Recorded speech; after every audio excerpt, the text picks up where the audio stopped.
Welcome to everyone that's on here with us this evening. I'm Anne, and my business partner Sarah is here with me. Hello. And tonight's our first webinar of 2022. We're super excited. We've got one of our favorite people with us tonight, Randy and Carol from Podiatry Content Connection. They're going to give us all tons of tips for marketing your practice. And the thing I love about when we have Randy on is Sarah and I always learn something. Like there's always a little tip that we pick out that we're like, oh, I didn't know that. We got to get on that ball, So I love these webinars with you, Randy.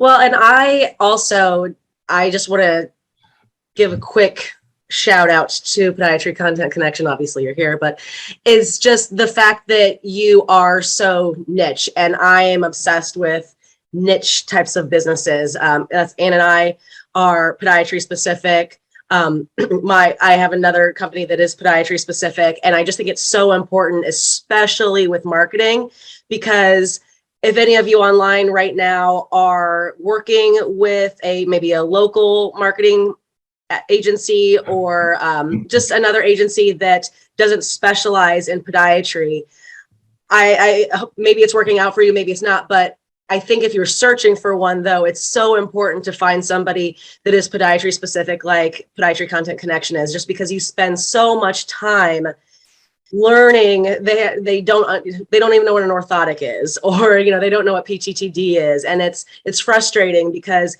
you are trying to create an awareness campaign to your patients or your prospective patients, and you have to first create an awareness campaign for your agency, and that's it's just a huge time suck. So I think you just get a major advantage when you work with a company like Podiatry Content Connection. Yeah. Thank you. So we are going to get started in about another minute here. Just a few housekeeping things. We're on Zoom. I'm sure everyone by now is familiar with how Zoom works. The webinar feed, works a little bit different than the meeting functions. So if you have a question, you can type it into the Q&A on your screen or the chat on your screen, because we're going to be monitoring both of those. You can type it in as soon as it occurs to you, and we'll be answering questions kind of throughout. And then, if you want to, maybe at the end when we have live Q&A, you can raise your hand and we can unmute you so you can chat with Randy and Carol and get your questions answered there. And also, Randy's going to be giving away an Amazon Echo device to a lucky winner that joins us live tonight and stays for the duration. So that's the key. You don't want to miss out on any pearls that happen toward the end. So, and with that, Sarah, do you have anything else before we go ahead and kick it off? Nope, I'm excited. Let's get to it. All right, Randy, take it away. All right. Well, thank you very much. I appreciate the kind words and happy to be here. It's all good. So thanks everyone for joining us this evening. I'm going to change my window here. Hold on. There we go. So we're talking about attracting the right patients and managing your practice's reputation. And as I mentioned, our company name is Podiatry Content Connection. My name is Randy Ross. I'm the National Director of Podiatry Content Connection. And for those of you that don't know us, we've become really the #1 comprehensive digital agency, and we only work with podiatrists. One thing I'm sure you do know is that we live in a search society, that all of us have a smartphone next to us many times 24/7. So when looking for a podiatrist, 99% of the time, people are going to search online. They're not checking out the yellow pages. So your goal, obviously, is not only to be visible in the places that they're searching, but also to convert a searcher into a new patient. And also, this is, we don't even think about this stuff, but we see that on the news, but we live in a litigious society, and you want to make sure that your website is legally compliant. So we want to ensure that your website is accessible to everyone who's searching. If they have certain impairments, we want to be able to utilize your site. If you haven't heard about ADA compliance, you should at least know about it. But basically, what it means is that your website should be accessible to people that are handicapped. And there's a fine. and it's a pretty chunky one, pretty hefty one. The federal law fines up to $75,000 for the first violation and up to $150,000 thereafter. We actually bumped into a couple of different podiatrists. This is about 2 years ago, but small businesses, small practices, and they were dealing with that. It wasn't 75,000; it's up to 75,000. It was a $30,000 fine, and they were not happy about it. So there's lawyers out there that are looking at healthcare professionals. So it's something to be just to be aware of. And just to give an example of that, these arrows here are pointing to things that make it easier to navigate for a handicapped person to make a website bigger, bolder, brighter, to underline links, etc. So we make every effort to make the website, more accessible to those with different impairments. So now that we kind of covered that stuff, how to keep you guys like legally safe, and we'll dive into some more of the stuff, more of the fun stuff, meaning reputation management. Now, I'm sure that when we're checking out a new restaurant, most of us are used to, checking them out online, see what kind of reviews that they have. So, in the podiatry world, reputation management has a lot to do with your visibility online, how credible you are online, and bottom line, it's a lot about conversions, because you could have a great web presence, a beautiful website, but if you have a lot of bad reviews, you have an issue. So really, your online reputation really has to do with your online reviews that are out there, what other people are saying about you. So almost everyone can check reviews before choosing a physician, so they do. So because your website is always kind of touting, as you being the best, people need to add some sort of context and anecdotal information to what they read about you and your site, because in many cases, a website is like an advertisement.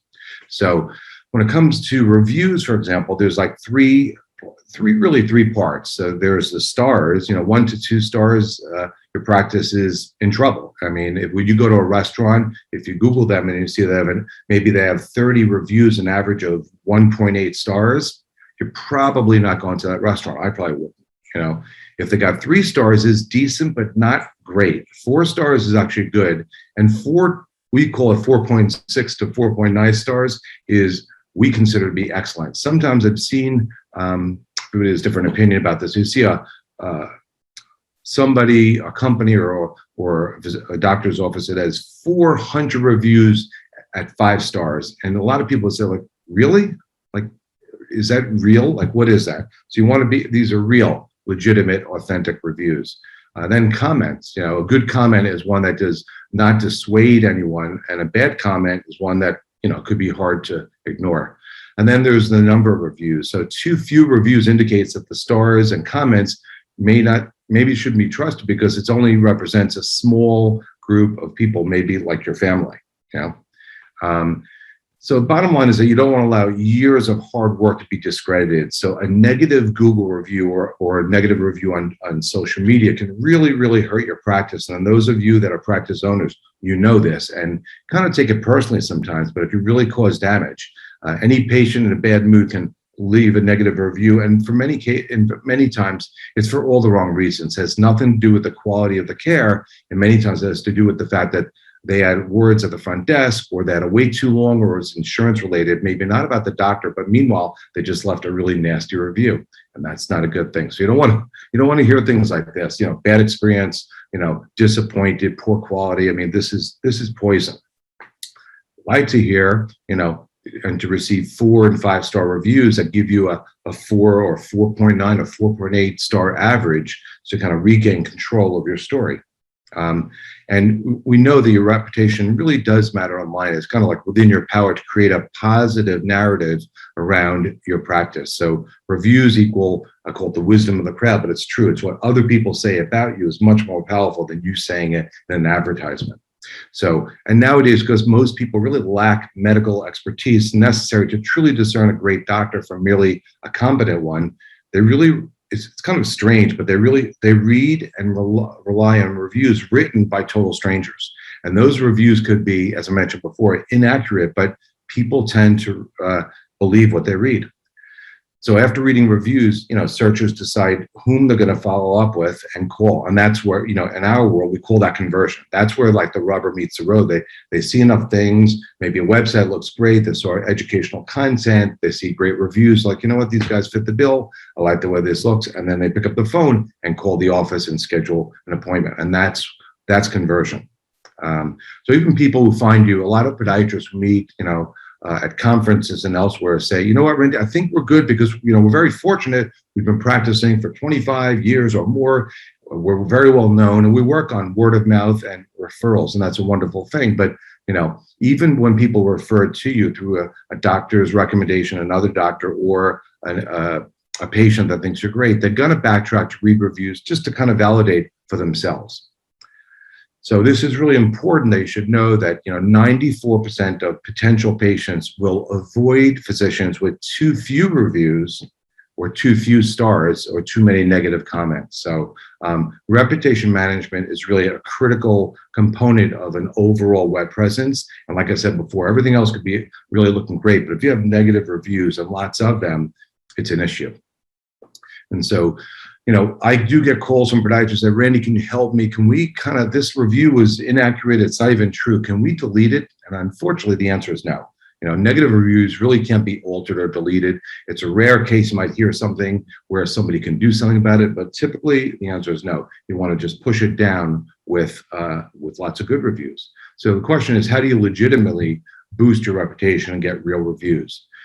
So step one is really about having a good, you want to be visible online. You need to build a complete online presence that really puts you in front of people who are searching for a podiatrist, and not just in one place, but maybe, in Google, but there's a bunch of places. And every patient's journey to find you in your practice is unique.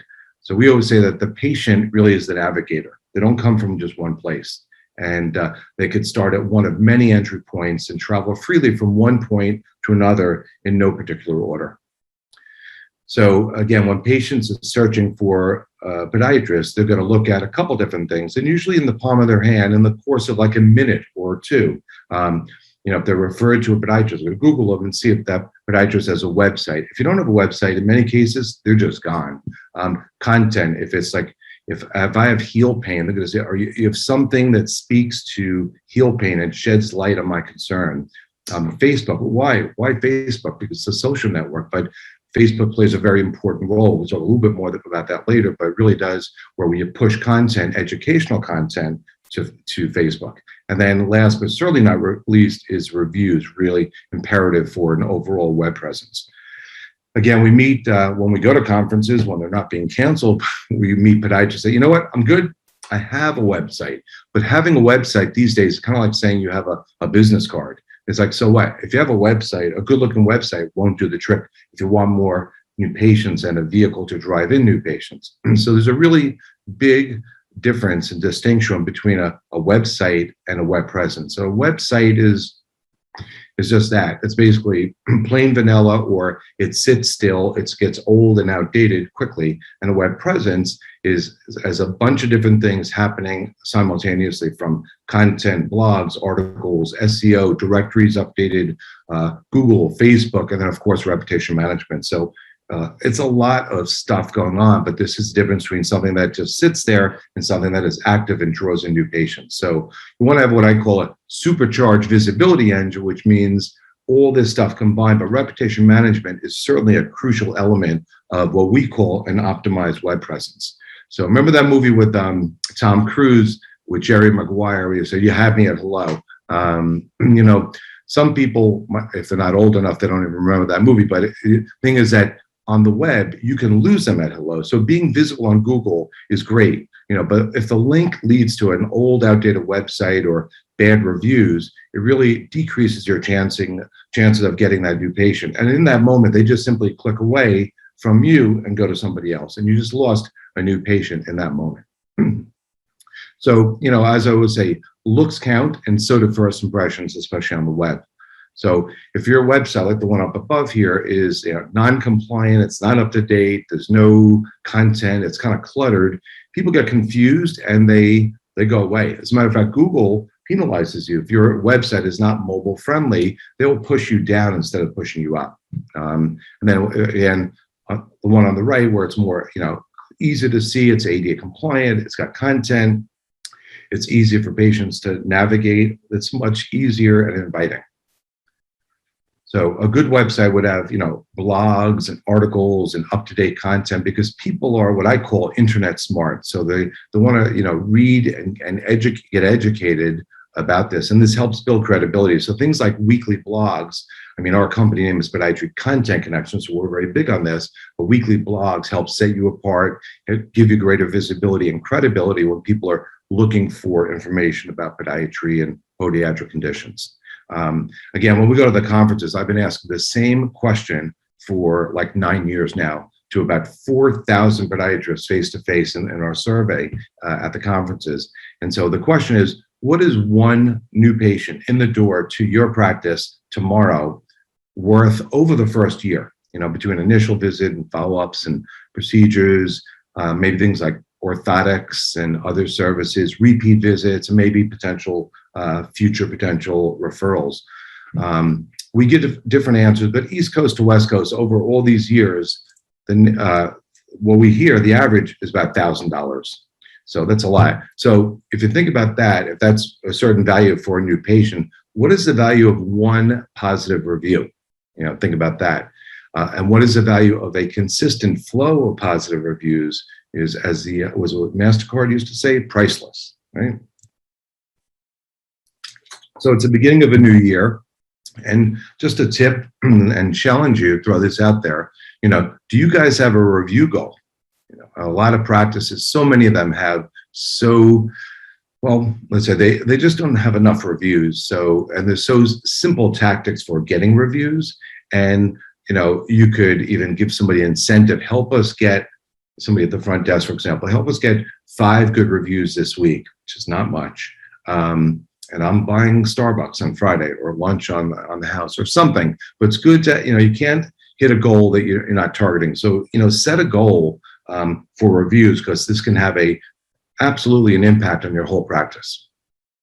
So, so again, about these parts of this web presence I mentioned, in order to convert the searcher into a new patient, we want to continually build on the practice's visibility and relevance at each, what we call touch point, from, content, websites, social media, et cetera. And it's a lot. It really is a lot.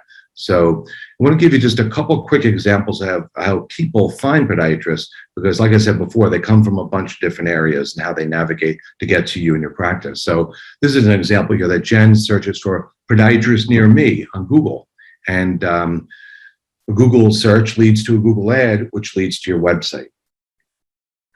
And then over here, a lot of people come through an insurance or a directory. So Claire finds your website through a provider directory, and on there, a list podiatrists, a list how many reviews you have and how many stars. So that's a big deal. As a matter of fact, the first one here has 224 5 stars versus the second one is 32. Although 32 is not bad, but 224 is better. And then, so, keep in mind that an effective web presence is not like a slow cooker. It really has, like I mentioned before, a lot of moving parts to it. So, to keep your web presence optimized, to ultimately help your practice attract new patients from the web, it really takes a lot of time and effort. And I always warn people, do not try this at home. I've talked with too many podiatrists say, yeah, I'm going to do blogging on my own. I say, of course you are. I've seen this movie before and it doesn't end well. So you want to, as a podiatrist, I would say 2 words: outsource and delegate. If you went to college to become a podiatrist, 4 years of college, 4 years of podiatry college and residency, your value, in my opinion, lies in treating patients, not doing web stuff. So again, you want to put your best foot forward and incorporate reviews, like request systems, to help you get more reviews, which helps your overall web presence and your visibility and your credibility of the practice. So you also want to increase positive reviews. You want to crush. You can't just remove a negative review, but you want to crush the effect of a negative review with a large number of positive reviews to kind of push it down. So we have, using 2 reputation management programs, we're going to share with you how some of our customers are being very effective at reputation management, so we can gather unlimited, legitimate positive reviews for you and your practice. One is like an automated software approach. It utilizes artificial intelligence, and the other one is more like a semi-automatic, we'll call it human touch. So, and they actually both work, either separately, but better yet, in tandem. So one's called feedback and reviews, and it's great for a practice who wants to aggressively boost the reputation to see significant growth, because it does what we call campaigns, and it works on software, kind of like on cruise control. So as I mentioned, it utilizes artificial intelligence to continually, reach out via email. It can pull from like an EHR system, patients' names and their email addresses. And then when it gets positive reviews, they're pointed to a bunch of different places. In most cases, we always start with Google, but some practices are actually doing pretty well on Google, and they want to focus on Health Grades or Facebook or Yelp or whatever. So you know what they say, careful what you ask for, you just might get it. So that one of the programs called feedback and review. So before it gets the reviews, it gathers feedback, and feedback comes in many forms. It could be great feedback, good feedback, or it could be neutral feedback, or it could be negative feedback, and you'll probably get some of each. So when the AI system discovers an unhappy patient, it quickly notifies you as a doctor and or a practice manager, so you can resolve the issue before it really becomes a negative issue. And if you or your staff can resolve it, they feel like they've been heard and they feel grateful. So it's really a practice management thing about how you handle the situation. Now, targeted reviews, I mentioned before, is more of a semi-automatic. It's really best for doctors that, for whatever reason, don't collect emails, which you really want to be doing, or just starting out to build their list, or maybe just starting a practice. So this program can be used in conjunction or with feedback and reviews, which is a more powerful system that works in the background. So targeted reviews is more of what I call a human touch. So after it works, very simple. If somebody goes to see the doctor, somebody at the front desk might ask, well, how did everything go with the doctor today? And it's, oh, he saved the day, and everything went great. If the patient says something very positive, then you simply ask, would you mind if I sent you a link to a review site to give us a quick review? And typically, if they said the doctor just saved the day, they feel so much better, thank you, they're going to say yes to that question. So it just grabs the first name, and then in this case, an email address. Says, thanks for being a patient. Would love it if you'd give us a review on Google. And they click on the link, and it goes right to wherever they're pointing it to. So upon patient approval, your staff enters the email address into a review system, and it sends out that templated email. So it's very, very easy to use. It takes, even that semi-automatic program takes about less than 1 minute to get a review done. So again, we know that in most cases, practices have a lot of happy patients. But like your mom used to say, if you don't ask, you don't get. So you got to make sure that you're proactive about asking for these things, because many times you won't get it unless you do ask. And then there's handling negative reviews. Again, how you respond to negative reviews can alter the perception of your practice. So when a patient does leave a negative review for whatever reason on Google or Facebook, it's often best to respond to the patient directly via the telephone as well as review itself. So something as simple as, we're sorry to hear about your experience, can help others that are reading that review to see that you've made an effort to receive the feedback and further help the patient. So, like Nike says, do it now. If you get a negative review, respond to it right away. So anyway, I'm talking about reviews and content and optimization and all this web stuff, and so, again, when podiatrists hear this, they say, oh, holy moly, like there's a lot of stuff here. So what does this all mean? And how can I incorporate that into my practice? And so, I would say, and I think most of us know this, that, we live in the digital age. Now, the Yellow Pages really served a great, purpose for about half a decade. But nowadays, the battle for new patients, it takes place online. And so you want to win what I call the digital battle. So you don't want to try all the stuff at home because it's just way too much to do. So, to win patients from the web, you gotta look good online. You gotta have a great looking website. Like I said, looks count, first impressions count. You want to be compliant, so everything's up to date. You want to have fresh content that's up to date. You want to have consistent directories that are updated as far as the name, address, and phone number of the practice and the doctors. You want to, of course, have effective reputation management systems that drive all this stuff consistently. And when you have all those things, you're going to be much more visible than the other podiatrists out there. You're going to be much more credible with these things. And the bottom line is that you're going to attract more new patients. Depending on how you market your practice, you can really kind of dictate the types of what I call ideal patients that you really want to attract to your practice. So when I'm speaking, as I will be next a couple of weeks at the SAM conference, I always mention this to podiatrists and practice managers, is that we're all super busy. Podiatrists are busy, management and the assistant, the folks that help run the practice, we're all busy. So do what you do, stick to your unique abilities, but outsource and delegate, because there's companies like us and others that we do all the work for you. So, learn to outsource and delegate. It's the better way to get things done and leave it to the pros. So again, a great coach delegates and outsources as well. So it's like you want to get in the habit of just giving responsibilities to others. Some of our doctors that have made that decision, that decide to outsource and delegate, they're very happy about it. We have so many of our customers have been with us for years and years and years, and they're seeing significant growth in their new patients as far as their business model changing and improving, and increasing the amount of new patients they're seeing on a weekly basis.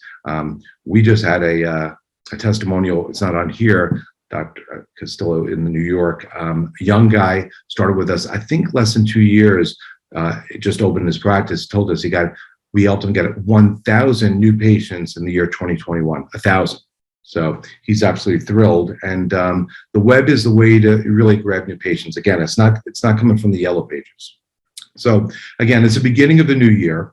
And it's always, people setting resolutions. And when gyms are open, people are going to the gyms. And, it's a great time to get your house in order. So with that in mind, you should think about that. A lot of times podiatry practices say, we want to, grow the practice this year, but how do you do that? Do you want to do something different?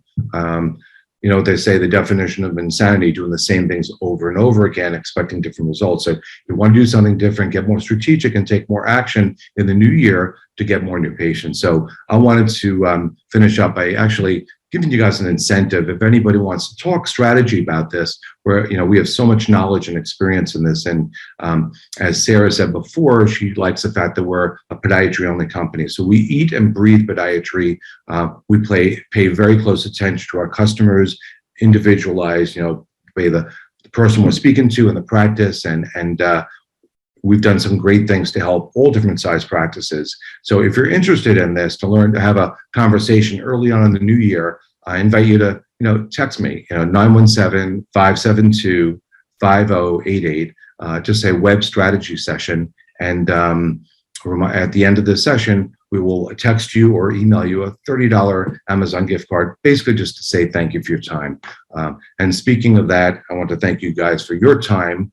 And I guess at this point, if you have any questions, I'm happy to take them. Hey, Randy, that was awesome. Thank you. I wrote down some notes of my own, just for my own knowledge too. As always, I always learn something from you. And I love that you added your cell phone number, because I think that that's a great, easy way for people to just shoot you questions or whatever that they've got. So I think that's awesome. We did have a chat come in. That's a question. The question is, who writes the fresh content material, and is it the same content for all the practices that you manage? That's a great question. So, we're located, our offices are located in New Jersey. We're actually pretty close to Rutgers University. So we've been recruiting writers from Rutgers University for like 8 years now. And many of them started with us a while ago. They're still with us. We have a full-time staff in-house that all they do is research and write blogs for our doctors. As far as the content itself, so if we're writing a blog on bunions for somebody in Dallas, Texas, today or this week, nobody in the state of Texas will ever have that blog, or if they, it certainly wouldn't be this month, if ever. We have a massive arsenal of content. So it's a combination of blogs and articles. And also we've invested tremendous amounts of time, energy, and money into proprietary software designed specifically for this reason, to make sure it won't allow our writing staff to write and post anything, again, for one podiatrist and the same for another in the same state. So, and also, of course, all our blogs are customized for each individual doctor with their live links back to the doctor themselves and also to the practice. Awesome. Yep. We have another question, but before we get to that, tell me again what that phrase was that we're supposed to text you for a little strategy session. Yeah, I mean, you say web strategy session. Web strategy session. Yeah. Okay. And I just want to make sure that we share that with everyone. Yeah, there it is. And the number is 917. You got it up on the screen. Got it. And okay, so another question for you says, thank you for your time, Randy. Is it a good idea as a new practitioner to ask patients directly in person to leave a review online at the end of their visit rather than the front staff? right. Or should it be left to the front staff to do this? Yeah, typically it's the front staff, but it's a great question. And I've noticed that some doctors are apprehensive about it. They're almost embarrassed. They feel like they're being salesy to ask for it. But in most cases, it's like if I go to a restaurant and the meal's delicious, I have no problem telling the waiter, this is fantastic. You know, if you treated a patient and they had an ingrown toenail, they could barely walk, and now you fix them in 3 minutes and they feel so much better. It's all about just how are we feeling? Oh, doctor, thank you so much. When they're grateful and show appreciation, is a wonderful time for the doctor or somebody at the front desk. So I personally think that it's not a problem. But then again, if somebody is very uncomfortable about it, then let the person at the front desk do it. You can go either way. Good question. I have a question, Randy, while we're waiting for all our attendees to get their questions collected. But what kind of conversation do you have with practices who are very used to just getting physician referrals? How are strategies changing for those types of practices? Yeah. Well, I mean, like I said before, I mean, everybody and the mother has a smartphone in their hand. So it's so easy to check out anyone or anything, right? So if somebody's if somebody's referred to a podiatrist by name or the name of the practice, most people, they're just going to, well, it sounds good. They're going to Google it. You know, it's, they're going to Google them and look at the different things. So I used to say in the old days, meaning 8 or 9 years ago, somebody said, go see Dr. Smith. He's an amazing podiatrist.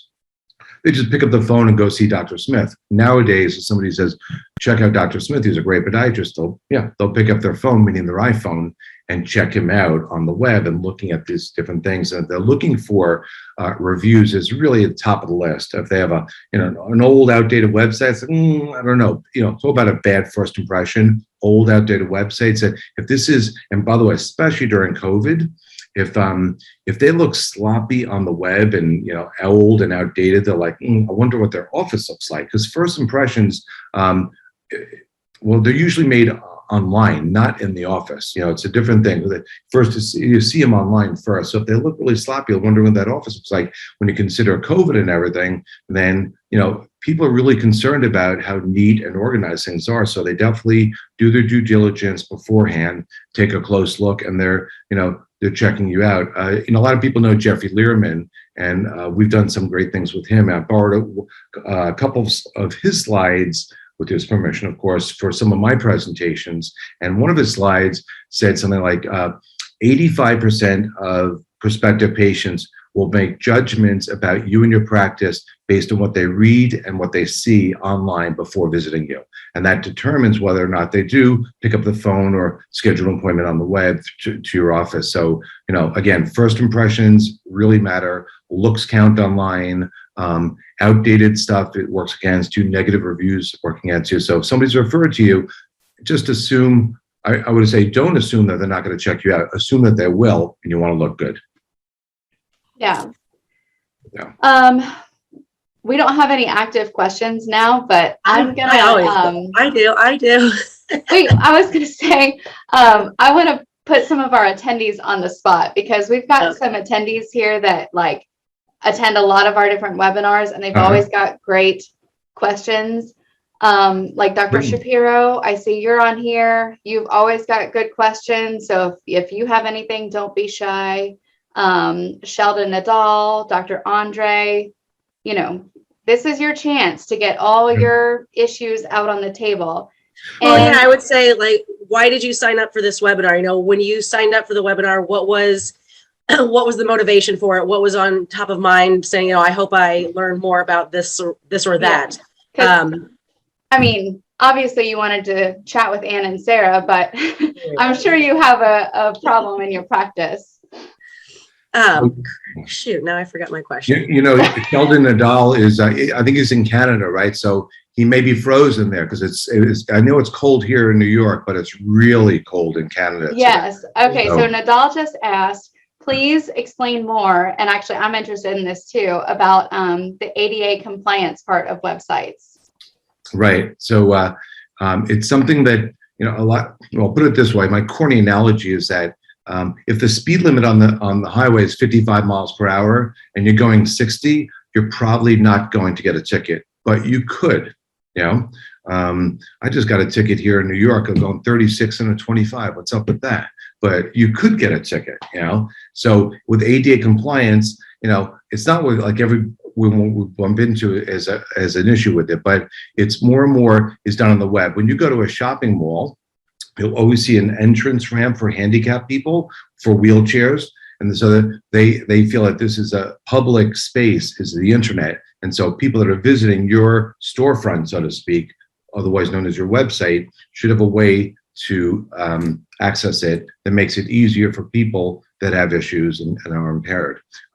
So that's where it comes from. You can Google more about it. There's been some famous suits with, I think, Domino's Pizza and others that weren't ADA compliant. But we've been told that there's a bunch of lawyers out there seeking out healthcare professionals for this in mind. You know, so it's something that, you know, we always take care of with our customers, but it's something that's easily neglected. It's just a nitty-gritty thing. We find that being, I call it a healthy paranoid, pays dividends. Just protect yourself and your practice. Okay, we've got a couple more. Dr. Shapiro asked, for me, interested in learning your opinion on the best ways to get video testimonies. Should you tell them in advance what you're looking for them to say? I mean, that's a great tip to do that. And it's funny because I could do some coaching in that department, because oftentimes when we're at the conferences, we have our customers coming up saying that, oh, great, our services and this and that. And I usually say something like, thank you, appreciate that. But if I was smart, I would do more video testimonials. We're just starting to do that, and it's a great thing. So I think that just being, you know, don't be bashful and get in front of the camera and be proactive at it. Just like the doctor asking for how we do today, to be proactive and get video testimonials. If you kind of want to prompt them with a question so they're not surprised and humming and, you know, at the moment, I don't see anything wrong with that either. So, you know, I could say to somebody, would you mind if I asked you this question? Sure. So I'm going to ask you this and think about how you're going to respond. I got my phone here. Let me know when you're ready. We'll do it. And also, you know, it doesn't have to be professional these days, meaning that something taken from your smartphone is perfectly acceptable. It doesn't have to be studio quality. It actually makes it, in some cases, much more authentic, especially if it's at a conferences, other people walking back and forth. It's just kind of impromptu, and it seems real. So I think it's a good thing to do. I should do it more. I think the doctor should do it more as well. And then a question from Steve. I have a website with a different website provider. How would one start one with you as a new website provider? Right. So, and again, we're not really in the website business, even though our websites are beautiful. But in other words, if you're with a different company and you love your website and it's perfect and has all the things to be functionally, you know, to have an overall web presence, and ours is like an integrated platform. If that were the case, then we'd we could either plug into your existing website or make a kind of like a copy of it. I'll call it its twin brother or sister. So you couldn't tell the difference if it looked. We just put it on different chassis, so to speak. so all these different things work. Because in our world, it's a combination of website optimization, directories, content marketing, it's social networks, et cetera, et cetera. And so it really depends. But in most cases, when I look at a website, we find things that we look with a critical eye to see, like, it's all relative. Like, and I find that podiatrists that really have their act together, that are really spending more time, attention, and money on their online web presence, they're the most critical ones also. So they recognize that the website's pretty good and better than most, but it's not good enough for them because they recognize the power of the web to want to do it. And really, you should be changing your web design, at least your homepage, I'd say every two to 3 years. So if your website's over 3 years old, you should definitely consider getting a facelift anyway. But that being said, I'm kind of speaking out the other side of my mouth. You could have a wonderful looking website, but the question becomes, how do you get the eyeballs to the website? How do you get the people that are searching for heel pain in a particular area for you to get that visibility for them to click through and come to your website? And something I really didn't talk about in this presentation, but what your last question touched on it, is video. So, things like blogs and articles are great for educational content, but a lot of people, they don't even like to read that much. So videos are wonderful, whether they're done by the doctor, like educational or tutorial videos on procedures. They also share the personality of the doctor, which is awesome. That's a great thing. We actually have a video library. It's a podiatric video library with 48 what I call like explainer videos, and that also helps what I call stickiness. So keeps website visitors on your site longer.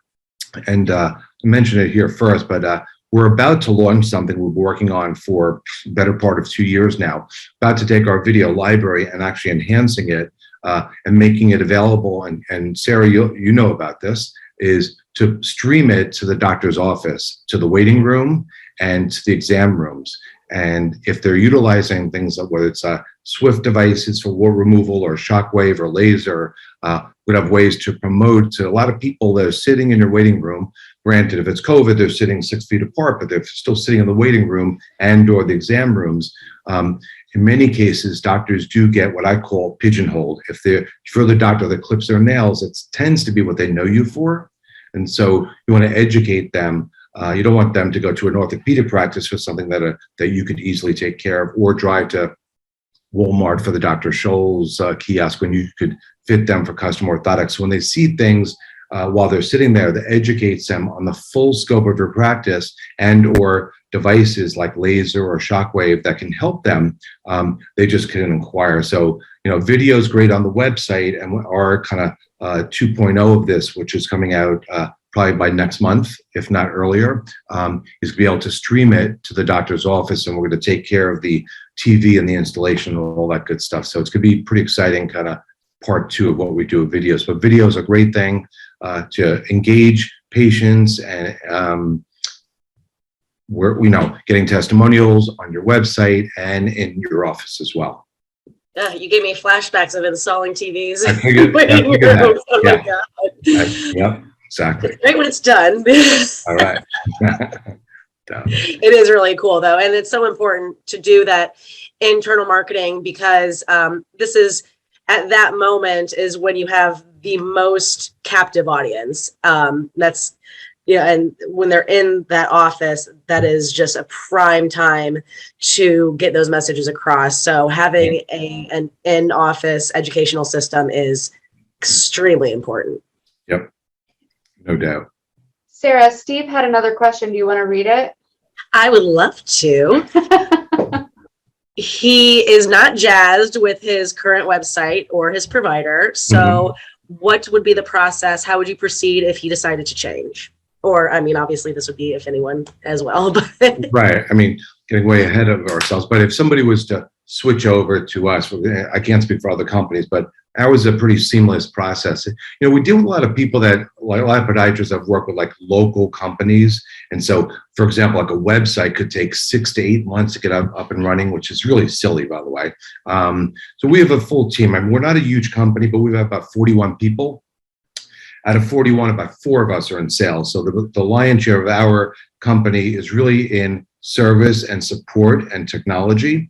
And so to answer your question, it's a seamless process. So if they have a website currently, but they're not thrilled with it, and they lack really a web presence, what we don't do is take the website down. We want to leave it up until we're good to go. And we have basically, our process starts with an onboarding call, which is maybe a 20-minute phone call with my team, so they get crystal clear on what your practice is about, but also what it's not about. Like, do you do surgery? Do you do laser? I mean, what does an ideal patient look like for your practice? Because whatever makes you and your practice unique, I want to bring that forward on the web. So the first part is like an onboarding call. The second part after that is we have 3 or 4 different teams that go to work as far as like creating a website, content, blogs, articles, what things called spot campaigns, like mini advertisements, social networks, directories, a lot of moving parts. Like I mentioned before, I said, don't try this at home. We have 4 different teams that go to work on this. And it typically takes us, doesn't take 6 or 8 months. Usually takes us 4 to 6 weeks to get all systems go. Once we have that, and again, your website stays as is. And then we regroup with you through like a Zoom type meeting to show you what we built, which is usually a pretty cool and exciting meeting, kind of like taking your brand new car for a spin, see what everything looks like. And at that point, once we're good to go, we kind of dotted all the I's, crossed the T's, then out goes the old, in comes the new. If you have your own website, meaning that you own the address, which hopefully you do, then everything goes with you, meaning the history and the SEO that you accumulated over the years, you don't lose any of that. It moves forward with you, but you got the new website and all the other things that go with it.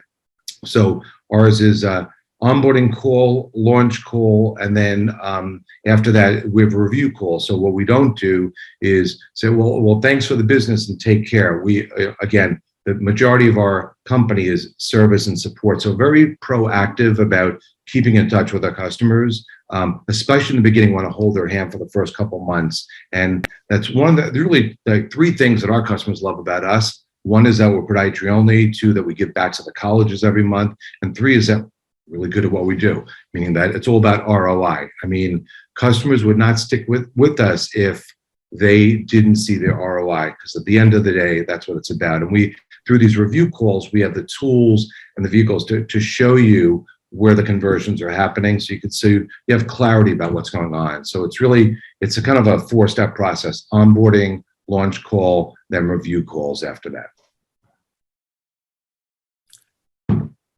One other question from Dr. Shapiro came in. What are spot campaigns? So actually, I didn't show that here, but they're basically, and I give you a snapshot of a blog, but our blogs are written, they're usually 250 to 300 some odd words. So it's a decent amount. It could be 4 or 5 paragraphs with some bullet points in there. And each blog points to a companion article on the same subject. But a spot campaign, by contrast, is not content heavy. It's basically a visual with a call to action. And they promote, they're like mini advertisements with a hyperlink attached to it. So basically it tees up things like custom orthotics, diabetic foot screenings, etc. And if they want to learn more about it, whether it's children's feet or running or whatever it is, they click on the link and immediately you can book an appointment immediately through the web. So on our review calls, my team has been telling me and showing me our dashboards that we're getting tremendous click-through ratios on these spot campaigns. So some of our customers are seeing a ton of new business with custom orthotics because of the spot campaign. So it's they're basically mini advertisements, and they go to your website, Facebook, and Twitter. So, Rini, obviously there are a lot of moving parts with the services, and I mean, there's a lot going on.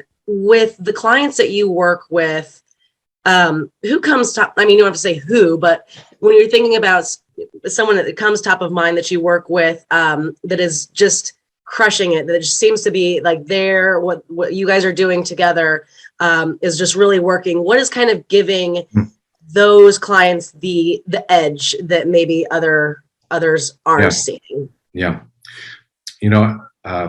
I have 2 kids. My son, Adam, he works with me now. He's 26 years old. But since he was a little kid, I've been always telling him, always become curious.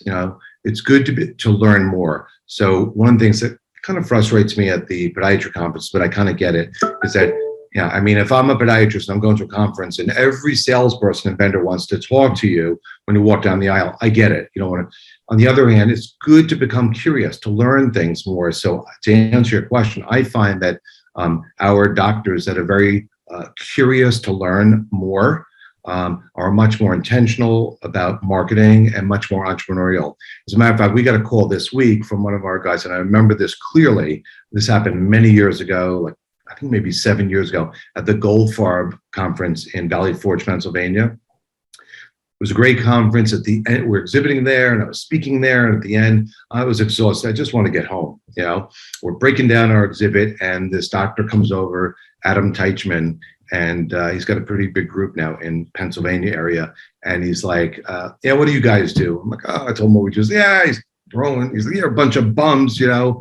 I tried this company, I tried that company, and they all stink." And I was like, "Well, you know, what can I say? You know, save the best for last, you know." And I told him what we did, and somehow, some way, he did become a customer of ours. But he was a tough cookie and very apprehensive, but he was open to learning. He was curious about what makes us different than everybody else, and I appreciate that curiosity. And we showed him what we did. We do like an online demo to show him. But he was a tough guy, but he asked great questions, and he was doing okay to begin with. Anyway, this week he came at us because that group is growing, and he is doing very well. And why? Because he's entrepreneurial. He's not afraid to invest money. So he doesn't think of it as spending an expense. He's like, what else can we do? A lot of our customers, that once they kind of get a feel for a company that they know, like, and trust, then they're like, okay, what else can we do? And they expand. So we've grown with him over the years. He's doing fantastic. Now his group is growing in a very big way, and they're coming back to us they want to, I call it lather, rinse, repeat. You know, if we did something that worked, let's scale it. And that's how marketers think. I think that's interesting, because what you just said, when you were talking about how he kind of like, you all stink, you know, one bad apple ruins the bunch. Because I've had experience working with, you know, clients in all sorts of different, you know, whether it be B2B, B2C, whatever. Expectations with marketing sometimes can be really tricky, because the client might think you're going to be this new magic button that's going to bring in a wealth of new patients, you know, immediately. Right. What is the, like, what should the expectation be? When are we not being realistic? What is realistic? Yeah. You know, as I've matured in this business a little bit, I'm very big on setting proper expectations, because a lot of salespeople have what I call commission breath. You know, they're desperate for business, and fortunately, knock on wood, we're not in that position. You know, and so we know we have something good, but not everything is a fit. You know, if somebody's not right for us for whatever reason, I'll let them know. But I don't like to. I'd rather under-promise and over-deliver. So, for example, one of our claims to fame is our company name is Podiatry Content Connection. We're the best in the business when it comes to content, and our domination of our customers speaks to that. But as wonderful as I may say that our content is, because we do blogs and articles every week with these spot campaigns, and it's you know, backed by powerful software and all that wonderful stuff. You know, I noticed as even a demo I had yesterday afternoon, based on what we were talking about, this person was under the impression that this is great. I mean, probably a couple weeks in, we're going to be, you know, organically visible, and that would be incorrect. So I always tell people that, you know, as good as it is, this is called campaigning. And so there are no magic pills for this, with the exception of Google Ads. That's a totally different animal. But things that we do as far as optimization and content marketing in particular is cumulative. And it doesn't take days, it doesn't take weeks, it typically takes months, but not that long. I mean, I usually say a minimum of 2 to 3 months. You know, sometimes it happens before that, but 2 to 3 months is nothing. Some people are very impatient, and they have unrealistic expectations. So, and I can sniff them out now. So we don't want them as customers. It's just a bad fit. If they're looking for, you know, because there's plenty of companies that want to sell you something and paint a picture, which may not be true. So if you're going to try something, with regardless of the company, you know, don't look at it as a 3-month thing. I'll give it a shot for a couple months and see what works, because it won't work. with the exception of Google Ads, because that's like an immediate thing. And that's the deeper end of the pool, and we're experts in that area, but that's not for everyone. So hopefully that makes sense. Absolutely. Well, because like I said, I've dealt with clients in the past. I mean, I've worked for initially I used to work for agencies, and it was healthcare marketing in general. And it was just like, if there wasn't an influx in a week, it was like we were garbage. I'm like, it doesn't work that way. Yeah. I mean, and again, back in the day, like we're not desperate for business, and it's a lot about relationships, and we want it to be a good fit, and want to make sure they're both on the same page. Because if you're not, then that's a problem. Yeah. But I think everything, it looks like we've got all the questions answered. Anne, am I correct there? Do you see? No, you're absolutely right. I haven't seen any that we missed. I really appreciate everyone sticking around and joining us for this webinar. We're going to have a whole series with Randy throughout 2022, so we're looking forward to that. Of course, if you get our emails, you won't miss out on anything, but don't forget to follow us on Facebook. And we've started to become fairly active over on LinkedIn too, so you can find us over there. And then Randy's cell phone number is here. His email address is easily available. It's randyrossler@podiatrycc.com. Right. Later on this week, we'll send out a follow-up email just to make sure that you guys have his cell phone number, have his email address, and have his little code that you can join a strategy session with him. And then we will be selecting the winner of the Amazon Echo, and we'll notify you, and Randy will also reach out to you directly to connect and get you that prize. So thank you, Randy and Carol, for joining us on a Tuesday evening. I learned something. I'm sure everyone that joined us did, and I'm so grateful for you guys. Right back at you. I appreciate you having us, and look forward to the next one. Yep. Thanks so much. Absolutely. Thank you. Have a good evening, everybody. Take care. Have a great Bye. night. Bye, everyone. Bye.